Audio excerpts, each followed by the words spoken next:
कि आने वाला समय 8 बजे तक का उनको समय दिया जा रहा है। अगर वो नहीं मानते हैं तो इनके पास कोई भी ब्रिज नहीं बचेगा।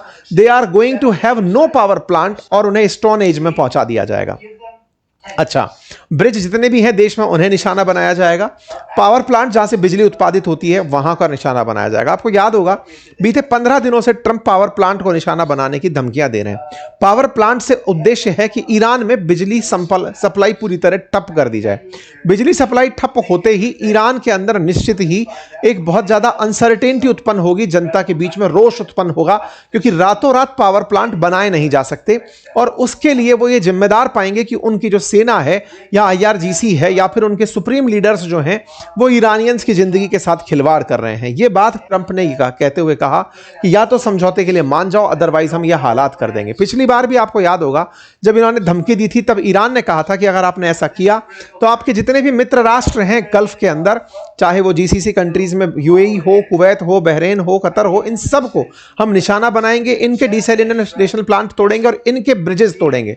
यानी आप हमारे तोड़ोगे हम इनके तोड़ेंगे, देख लेना बराबर की बात हो। लेकिन ट्रंप ने इस बार सीधा सीधा अनाउंसमेंट कर दिया, इन्हें कोई टेंशन नहीं है, ये नुकसान पहुंचाने के लिए उतर रहे हैं और इस उतरने में इन्होंने 8 बजे तक का टाइम दिया। ये बात बार बार करने का उद्देश्य सिर्फ इतना है, या तो मान जाओ नहीं तो हम आपके ऊपर ऐसा कर देंगे। इसका मतलब कहीं ना कहीं कोई ना कोई इस तरह की बातचीत जरूर चल रही है, तभी ट्रंप बार बार हूल दिए जा रहे हैं, प्रेशर क्रिएट किए जा रहे हैं, या तो मान जाओ या हमला कर देंगे। ये जो पूरी प्रक्रिया है ना, बस इसी बात को ये लगातार फॉलो कर रहे हैं। हालांकि ट्रंप पर इस बार इजराइल ने पूरा प्रेशर बना दिया है, क्योंकि ट्रंप धमकी देकर सड़क जा रहे थे। इजराइल ने कहा कि सुनिए, आपकी इन बातों का कोई महत्व नहीं है। इजराइल ने बड़ा स्टेटमेंट इस अंदाज बयां किया साहब, उन्होंने ये कहा कि ईरान वालों आज ट्रेन से मत जाना, क्योंकि आज ट्रेन पर हम निशाना लगाएंगे। मतलब अब ट्रंप को अपनी तरफ से पावर प्लांट तोड़ने हैं या नहीं तोड़ने हैं, पुल तोड़ने हैं नहीं तोड़ने नहीं पता।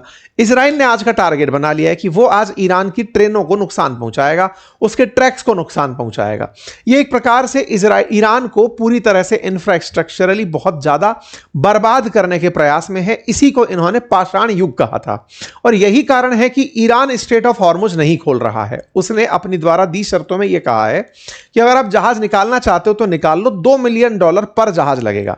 $2 मिलियन पर जहाज इसलिए लगेगा क्योंकि जो आप ईरान में नुकसान पहुंचा रहे हो उसको रिकवर करने के लिए हमें पैसा चाहिएगा और वो पैसा जहाजों से ही वसूला जाएगा, ताकि आपको यह एहसास रहे कि आप इस नुकसान के जिम्मेदार देश हैं। यहां पर बकायदा ट्रंप अपनी तरफ से न्यूक्लियर वेपन ना रखने देने की बातों को दोहराते रहे। इन्होंने अपनी तरफ से यही कहा कि मैं तय कर देता हूं कि ईरान कभी न्यूक्लियर बॉम्ब नहीं रख पाएगा। साथ ही साथ इन्होंने यह भी कहा कि मैंने उन्हें कई बार चांस दिए लेकिन अब उम्मीदें खत्म होती जा रही हैं। क्या ट्रंप ब्लफ कर रहे हैं, झूठ बोल रहे हैं? देखिए, झूठ नहीं, वो केवल अपने स्तर पर ईरान पर प्रेशर क्रिएट कर रहे हैं। अगर ईरान मानता नहीं है तो हमले तय हैं, वो जरूर होंगे। ये बात इनकी तरफ से जो सीनेटर ग्राहम है, जिसके दिमाग की उपज है कि ईरान पर हमले किए जाएं, वो भी इस बात को पुष्ट कर चुके हैं कि हां हमले होंगे।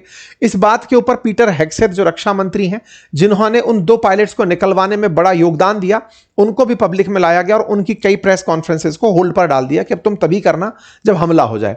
इस बीच में नेतन्याहू ने अमेरिका से कहा कि सर, आप जो ये लगातार इनको समय दे रहे हो मत दो, आप पहले मतलब इस जंग को खत्म होने दो, तब बात करेंगे। नेतन्याहू ने ट्रंप से कहा कि आप सीज फायर का कोई भी प्लान मत लेकर आओ और इन्होंने ट्रंप से बात करते हुए कहा कि हमने IRGC के टॉप कमांडर्स मार गिराए हैं और इनके जो खुफिया एजेंसी के हेड थे हमने उन्हें भी मार दिया है। असल मायने में इजराइल ने माजिद खदेमी जो ईरान के रेवोल्यूशनरी गार्ड के इंटेलिजेंस चीफ थे, उन्हें भी कल मार दिया। इन्होंने इतना ही नहीं, इन्होंने लेबनान के अंदर हिजबुल्लाह के भी कई टॉप लीडर्स को इजराइलियों ने मार दिया। इजराइलियों ने अपनी तरफ से आज संदेश देते हुए कहा कि Israel military tell people in Iran to avoid using train. इसका सीधा सा अर्थ था कि आप लोग जो अगर ट्रेन से यात्रा का प्लान कर रहे हो मत जाना, क्योंकि इजराइल अब ट्रेनों को निशाना बनाएगा। कुल मिलाकर बिल्कुल वैसे ही जैसे धाक से पहले मतलब डाकू आया करते थे गांव में लूट करने, ऐसे इजराइल और अमेरिका ईरान पर हमला करने जा रहे हैं। पूरी दुनिया मूक दर्शक बनकर देख रही है और ईरान के हमलों के पीछे उसे ऊपर प्रेशर यह क्रिएट किया जा रहा है, या तो मान जाओ अदरवाइज हम तुम्हारे ऊपर इस तरह से हमले करेंगे। Urgent warning to train users and passengers.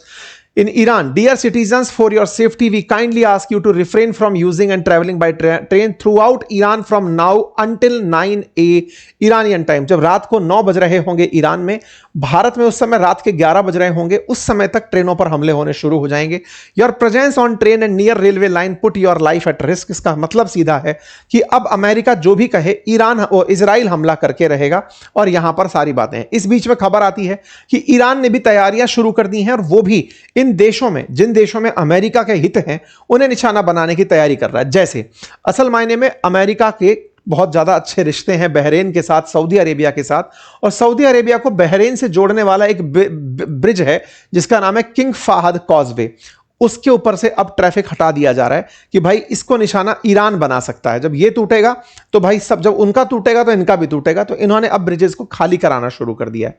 लोग, ईरान वाले अमेरिका के मजे ले रहे हैं, क्योंकि उन्हें ऐसा लगता है कि अमेरिका इस बार भी केवल गीदड़ भभकी दे रहा है, उसके पास कुछ भी ऐसा कॉन्क्रीट नहीं है प्लान.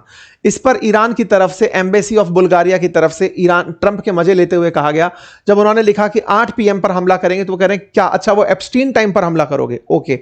फिर इनको एक और एम्बेसी की तरफ से ट्वीट आता है, वो पूछता है are you sure that is going to it is not going to change, मतलब आप टाइम तो नहीं बदल दोगे जो आपने कहा है 8 बजे. मतलब खुद ईरान वाले इन्हें प्रवोक कर रहे हैं सोशल मीडिया के माध्यम से, ताकि अमेरिका की मजाक बनाकर उसके प्रभाव को कम किया जा सके कि सर बताना आप कहीं बदल तो नहीं जाओगे.